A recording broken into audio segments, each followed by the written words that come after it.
दोस्तों नमस्कार, मैं हूं विजय कुमार, एक अंग्रेजी लेखक। मेरी किताबें हैं।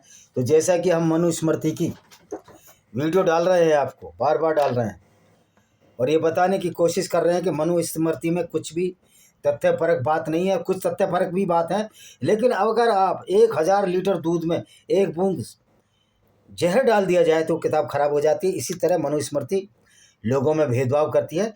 तो ये किताब भी मानवीय दृष्टि से खारिज है, इसकी कोई उपयोगिता नहीं बचती है। तो आज इसी के 12वां एपिसोड डालेंगे। करते हैं श्लोक शुरू। 101वां। पूर्व संध्या जपतिष्ठे सावित्री माँ दर्शनात् पश्चिमा तु समा शीतम सम्यज्ञ। ये सेकंड अध्याय चल रहा है, दूसरा अध्याय। सम्यग ऋक्ष विभावनातम पूर्वा संध्याम जपतिष्ठ सन्नेस्मनो व्यहपति पश्चिमा तु समासीनो मलहंति दिवाकृतम नैति षष्ठी तु ये पूर्वानुपासते यस्य पक्षिमाम से शूद्रवद बहिष्कार्य सर्वस्मादम द्विज कर्मण अपा समीपते नियतो नैत्य विधिमासितम सावत्री मप्य थीयते गत्वा अरण्यम समाहितम वेदो उपकरणे चैव स्वाध्याये चैव नैतिके नानुरोधो अस्ते अध्याये होम मंत्रेषु चैव भी।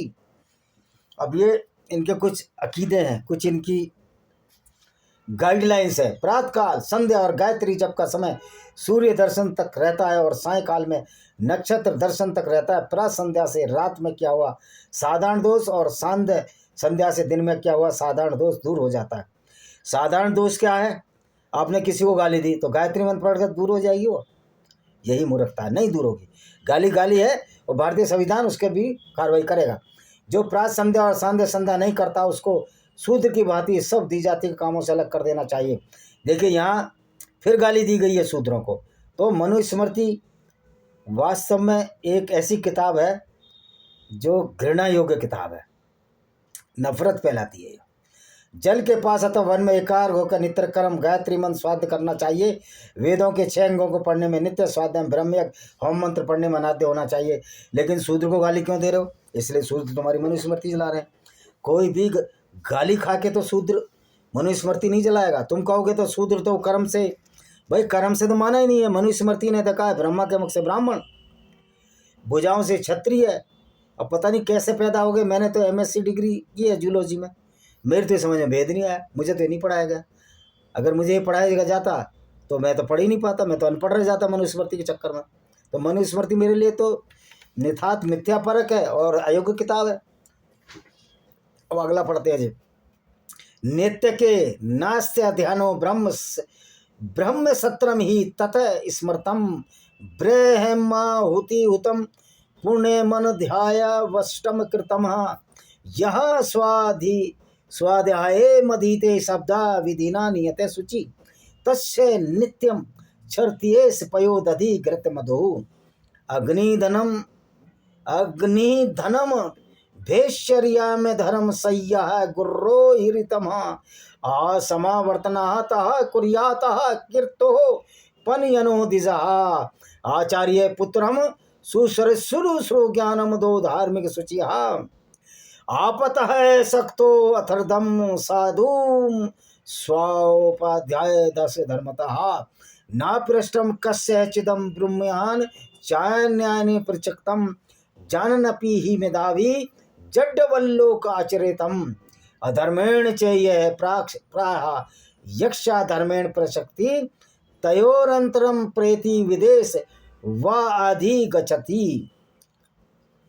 नित्य कर्म में अनध्याय नहीं माना जाता क्योंकि वह ब्रह्म यज्ञ कहा जाता है। नित्य कर्म उसमें ब्रह्मति का होम पुण्य फुले और अनाध्याय में वस्त्राकार वेदाध्ययन की समाप्ति का शब्द किया जाता है। जो ब्रह्मचारी 1 साल तक नियम से पवित्र होकर स्वाध्याय करता है उसके लिए स्वाध्याय दूध दही घी और मधु की प्राप्ति कराता है।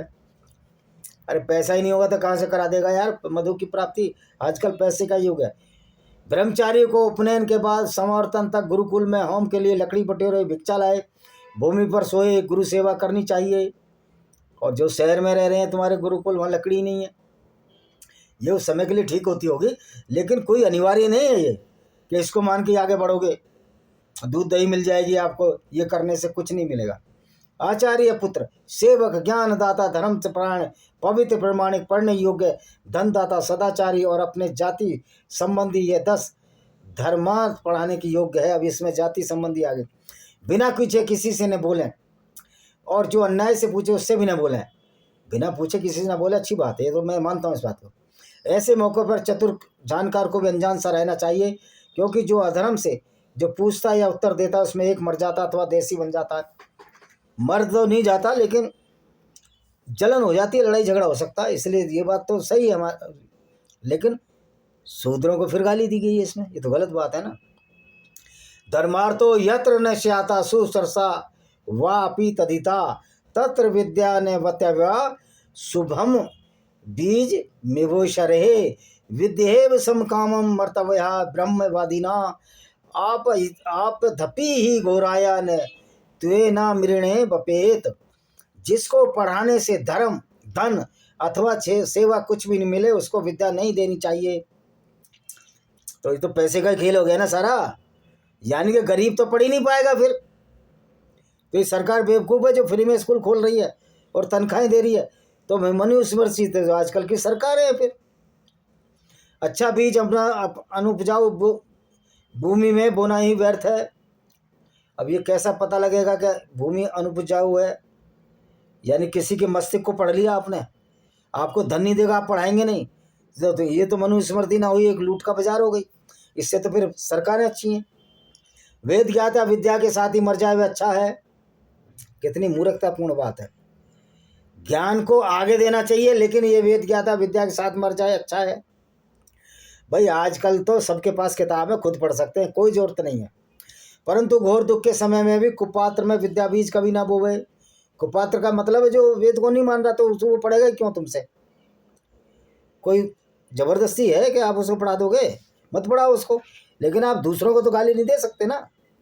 विद्या ब्राह्मण में ताए सेव दस्ती अस्मि रक्ष मामम सूर्य काय मादास्ता स्या वीर्यवतमा यमेव तु शुचि विद्यानियत ब्रह्मचरिणाम तस्मे माँ ब्रूहि विप्राय निधि पाए प्रमादिने ब्रह्म यस्तव ने नुगात में धिया ना दुप्रियात से ब्रह्मस्ते संयुक्तो नरकम प्रतिपदते। विद्या ने ब्राह्मण के पास आकर कहा मैं तेरी निधि हूँ। देखो कितनी बड़ी मूर्खता की बात है। विद्या कैसे आके कह सकती है? वो तो एक भाव है। क्या हवा आपसे कह सकती है कि मैं ठंडी हूँ या गर्म हूँ? वो हमें महसूस होती है, हमको दिखती नहीं। तो विद्या तो हमारा भाव है, ये तो हमारा थॉट प्रोसेस है। तो कैसे कहेगी मैं तेरा खजाना हूँ? यानी कि मनुस्मृति लगता है मूर्ख द्वारा लिखी गई है, जिसने भी लिखी है।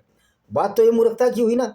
आप मेरी रक्षा करना और देश रखने वाले पुरुष को मुझे कभी ना देना, ये विद्या कह रही है।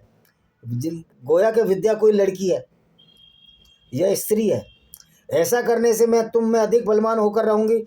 यानी कि यहाँ बिल्कुल यहाँ काट दिया, रास्ता ही काट दिया कि साला पढ़ाओ मत किसी को। और यही वजह है कि आज लोग गाली खा रहे हैं मनुस्मृति को मानने वाले।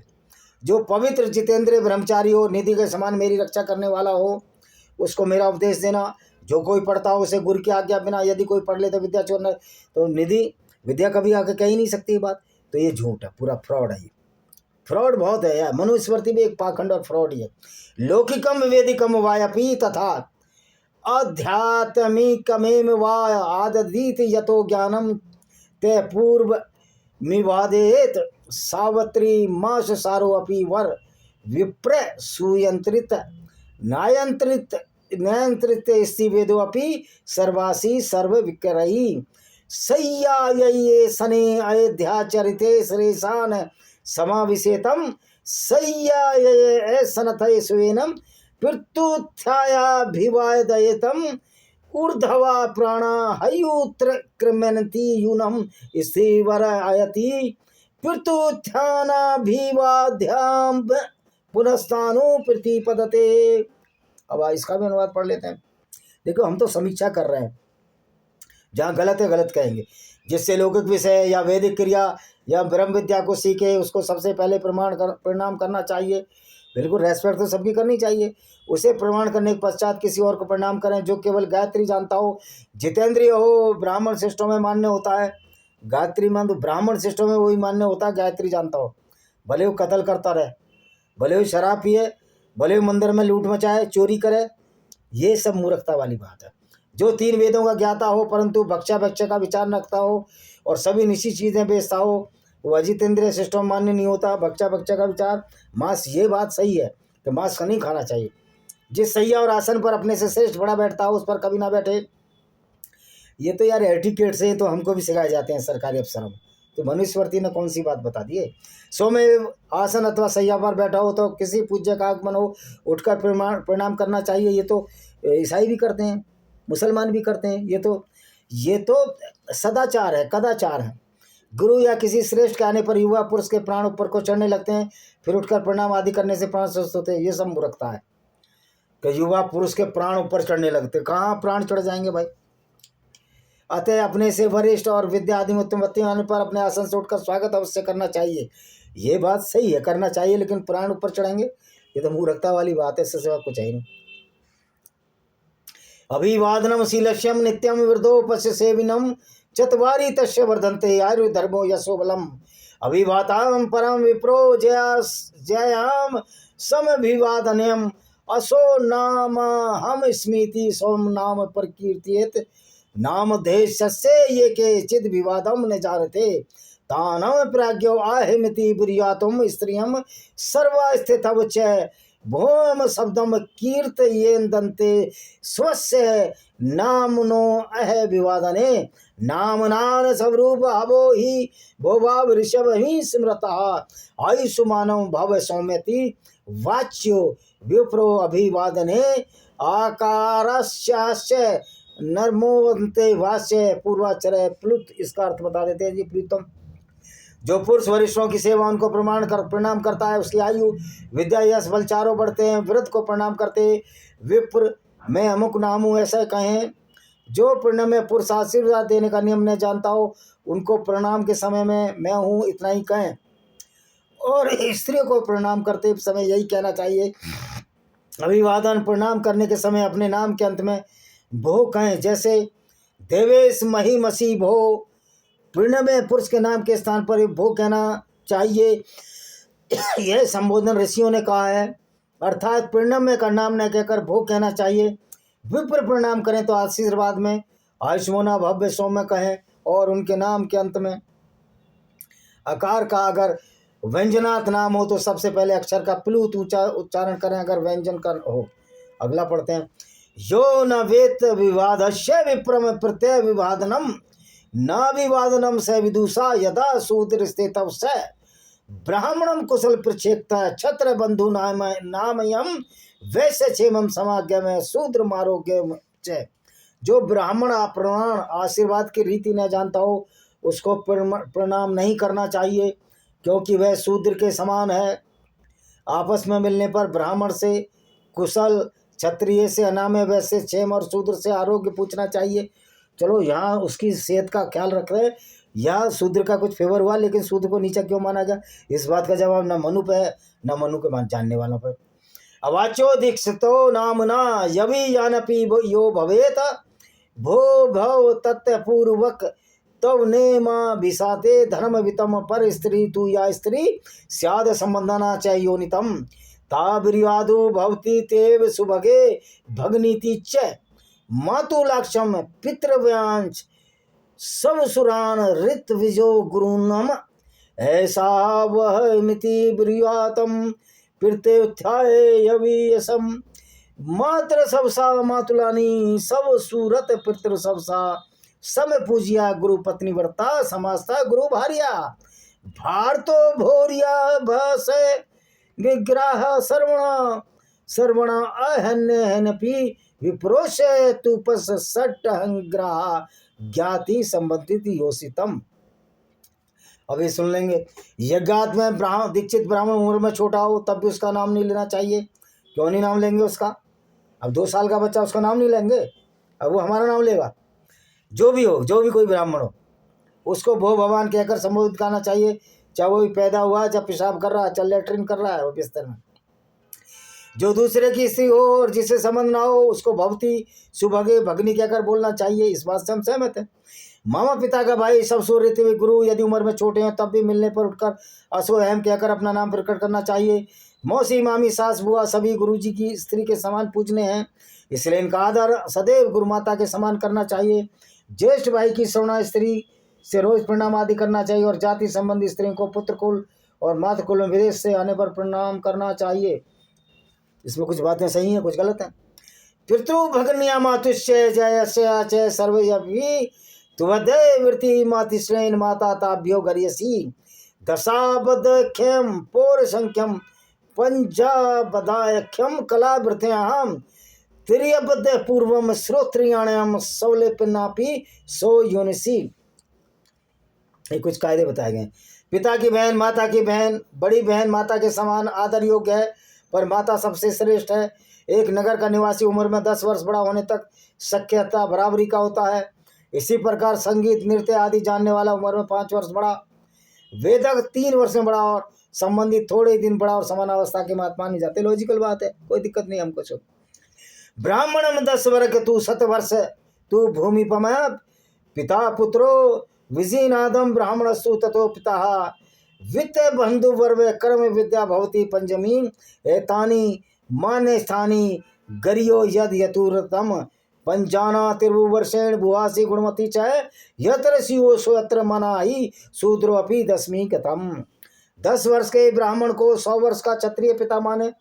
फिर कर दी मूर्खता की बात मनु ने। मनु पागल हो गया था क्या? और अपने को पुत्र माने। धन कुटुंब आयु कर्म वर्ष में 5 बढ़ाई के समान है। 100 वर्ष का क्षत्रिय पिता माने, यानी कि फिर यहाँ ब्राह्मणों को इसीलिए मनुस्मृति चलाई जाती है भाई। इनमें पहले से दूसरा क्रम से अधिक मान्य होता है। 3 वर्णों में जो 5 बातों से जुड़ा है वही जगत में मान्य। 10वीं अवस्था 60 वर्ष में शूद्र भी मान्य होता है। अरे 60 वर्ष में जो शुरू से मान्य क्यों नहीं है? ब्राह्मण का टट्टी पेशाब निकल रहा है बिस्तर में, उसको वो मान्य नहीं है। और शूद्र 60 वर्ष में भी मान्य नहीं है। अरे शूद्र अगर सो कॉल्ड शूद्र जिनको कहते हो, अगर IAS बन गया, कलेक्टर बन गया, तुम्हारे डंडा डाल देगा अच्छे अच्छे के, जो मनुस्मृति के ध्वजवाहक है। चक्रिणो 10वीं स्थे रोगिणो भारिणी स्त्रिया स्नातक कस्य च राजस्य च पंथो देवा वरस्य च तेसा तु संवेतानो मान्यो स्नातक पार्थिवो राजस्त्राज कयो शेवम स्नातको नृपनवहकम उपनीय तु ये शिष्य वेद मध्यापान दिजा संकल्प सरस्य तमाचार्य प्रचते एकदेशम तु वेदस्य वेदांगनपि वा पुनः योद्धायपति वृत्त्यर्थ मुपाध्याय से उच्यते। अब ये देखिए, चक्रयुक्त गाड़ी में बैठा 90 वर्ष से अधिक उम्र, वृद्ध रोगी और सिर पर बोझा उठाई व्यक्ति, स्त्री, वेद पाठी, ब्रह्मचारी, राजा, विवाह में वर, इनको देखकर मार्ग छोड़ देना चाहिए। भैया चक्रयुक्त गाड़ी मतलब पहिए में, मतलब पैसे वाली का बोल वाला है।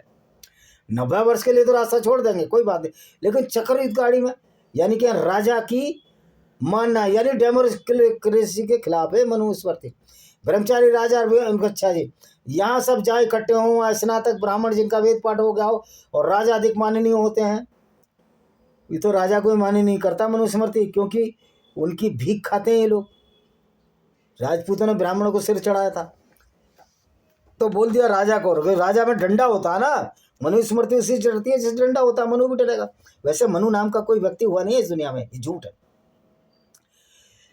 इन दोनों में भी राजा स्नातक का मान करे, ब्राह्मण का मान करो, ब्राह्मण को सिर पे बैठा लो। ये सब होने वाला नहीं है अब गए जमाने।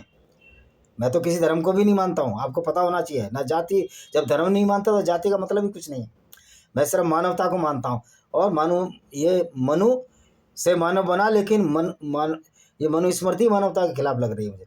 जो अपने शिष्य का अपनयन करके उसके कल्प और रहस्य के साथ वेद पढ़ाता है वह आचार्य कहलाता है। तो सारे आचार्य हैं यार, हमें जिनने पढ़ाया MSc में। जो ब्राह्मण वेद के एक देश अथवा अंगों को जीविका के लिए पढ़ाता है उपाध्याय कहलाता है। तो ये शुरू हो गई इनकी। निषेकाधीनम कर्माणि यह करोति यथा विधम संभावयति चान्येन स विप्र रुच्यते। अग्नाधेयम पाक यज्ञाग्निष्टो मोदिकानम मखानम या करोति वृत्यो यस्य स तस्य तीवर्गी होचते या वर्णो तत्वितम ब्राह्मण श्रवण भुवो से माता से पिता गेस्तु न दुरेत कदाचनम उपाध्यानम दस्मचार्याचार्यणम शतम पिता सहस्रस तु पृतन माता गौर वेणा तिर्यचते। जो गर्भाधान आदि संस्कार विधि से करता है, अन्न से पोषण करता है, वह गुरु कहलाता है। अभी गर्भाधान गुरु को क्या पता, गुरु को कौन सा बच्चा हुआ है, गुरु के डॉक्टर था क्या।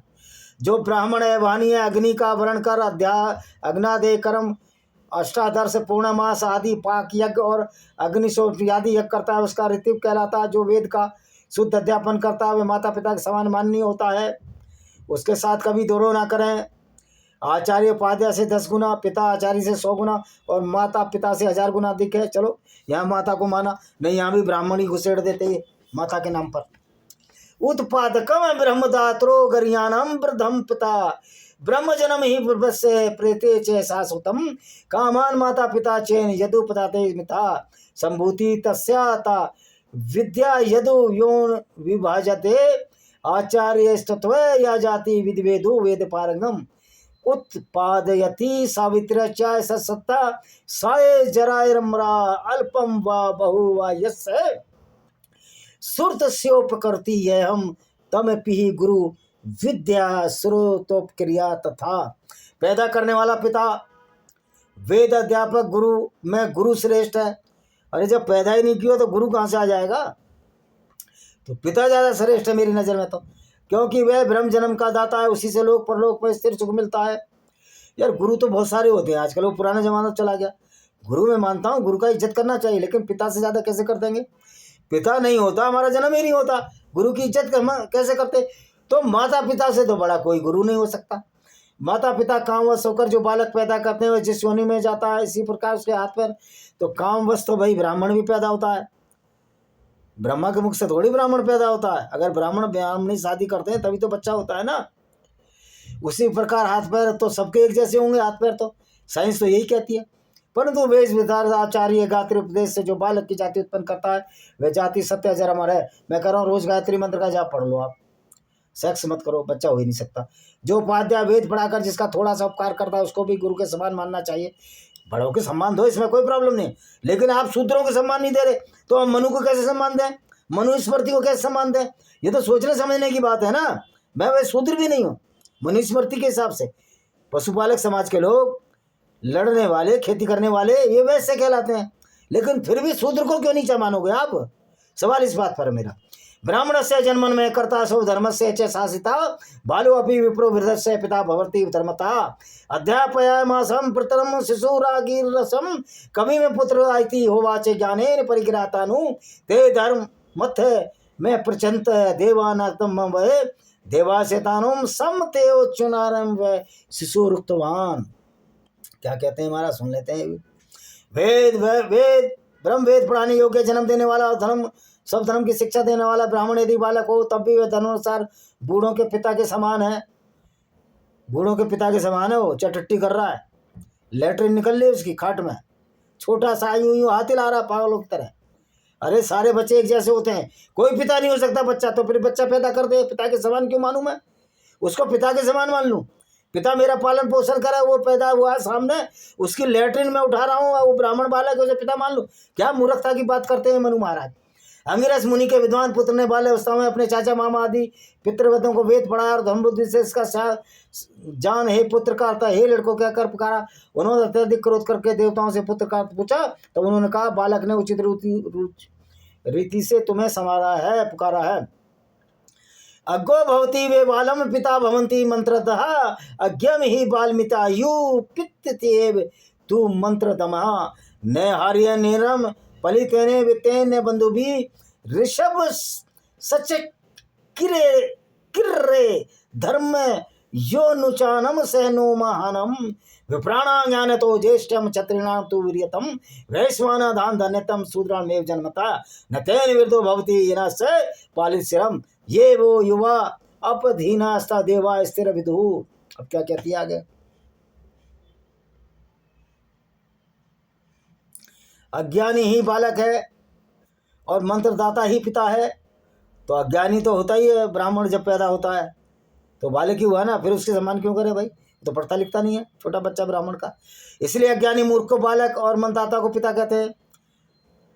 हाँ, तो बालक तो ब्राह्मण भी हुआ ना, तो वो मूर्ख हुआ। न बहुत उम्र से, न सफेद बालों से, न धन से, संबंध रिश्तेदारी में बढ़ाई होने से ब्राह्मण की बढ़ाई है, किंतु जो वेद विचारत है वही श्रेष्ठ है। ये ऋषियों ने नियम बनाया है। लेकिन ब्राह्मण ब्रह्मा के मुख से कैसे डायरेक्ट पैदा हो गया, सवाल इस बात की है। ब्राह्मण की ज्ञान, क्षत्रियों की पराक्रम, वैश्यों के धनदान, शूद्रों की जन्म उम्र से बढ़ाई होती है। मतलब वो बेचारा बुढ़ा हो जाएगा जब उसकी इज्जत करोगे, और ब्राह्मण की पैदा होते करने के लिए बात कह रहे हो। तो ज्ञान, ये कह रहे हैं बच्चे के सम्मान करो ब्राह्मण के, तो बच्चे में ज्ञान हो गया जो लैट्रिन कर रहा है, पेशाब कर रहा है। मतलब क्या मूर्खता की बात है। क्षत्रिय पराक्रम, तो क्षत्रिय तो वो है, आज तो सेना में सारी जाति के लोग जा रहे हैं, उस हिसाब से सारे क्षत्रिय हैं। तो ब्रह्मा की भुजा से तो पैदा नहीं हो रहे कोई भी। वैश्य की धनदान से धनदान वो कमाई करें, बाकी सारे भूखे मरे। तो क्या मनुस्मृति एक मूर्खता का पैमाना है। सर के पाल पकने से कोई विरोध नहीं होता, जो युवा पुरुष देवता ने उन्हें भी विरोध कहा है। ये आपके अपने वो हैं सोच समारोह। यथा काष्ठमयो अस्ति यथा चर्मयो मृगम यस्य विप्रो अधीन सहस्त्रम नाम विवर्ति यथा संडो फलम स्त्रुष्यु यथा गोर्गवी चाफला यथा चागे फलम दानम तय विप्रो नृचो फलम अहिंसे वे भूतानाम कार्य शिरस्यो अनुशासनम वाकम चेव मधुरा सलक्षणा प्रियोजा धर्मिष्यता यस्य वाग्नसी शूद्रे सम्यक गुप्ते च सर्वदा सेवे सर्व मवा प्रोदति वेदांतोपगत फलम। जैसा काष्ठ का हाथी, मतलब लकड़ी का हाथी, चमड़े का मृग, वैसे बिना पढ़ा ब्राह्मण है। अरे सारे अगर पढ़े लिखे नहीं है, सारे के सारे मूर्ख है। ब्राह्मण ही क्या कोई स्पेशल है क्या, उसी को पढ़ना चाहिए? ऐसे ब्राह्मण बहुत सारे मूर्ख देखे हैं मैंने, जो पढ़े ही नहीं, मेरे पड़ोस में रहते थे। तो भाई कर्म से होता है ब्राह्मण, वो ब्राह्मण नहीं थे। यह तीनों नामात्र को धारण करते हैं पर किसी काम के नहीं है। जैसे स्त्रियों के लिए नपुंसक पुरुष निष्फल है, गौ के लिए दूसरी गौ निष्फल है, अज्ञानी को दान निष्फल है, वैसे ही बिना वेद पढ़ा ब्राह्मण निष्फल है। तो वेद तो सारे ब्राह्मण ही नहीं पढ़ते आजकल, क्योंकि ऐसा ब्राह्मण स्रोत स्मार्थ कर्मों का योग्य होता है। किसी के चित्त को देखकर धर्म शिक्षा नहीं देनी चाहिए, मधुर कोमल वाणी बोलनी चाहिए। जिसकी वाणी मन शुद्ध हो दोस्तों, उसको वैदिक कर्म का पूरा फल मिलता है। तो ये आज तक का 160 श्लोक हो गए, चैप्टर 2 अध्याय 2 के। तो भैया एक बात बताओ, मधुर कोमल वाणी तो मनु महाराज नहीं बोले, वो कह रहे हैं वह 60 साल का जब शूद्र होगा तब उसकी इज्जत करो, और क्षत्रिय 100 साल का हो तो जो बालक जो लैट्रिन में सना हुआ पेशाब कर रहा है बिस्तर पे, उसको प्रणाम करो। ये संभव है? जिसकी लैट्रिन उठाए उसको प्रणाम करें? तो इस तरह की मूर्खता भरी ये मनुस्मृति है। इसी के साथ हम इस वीडियो का विराम देते हैं।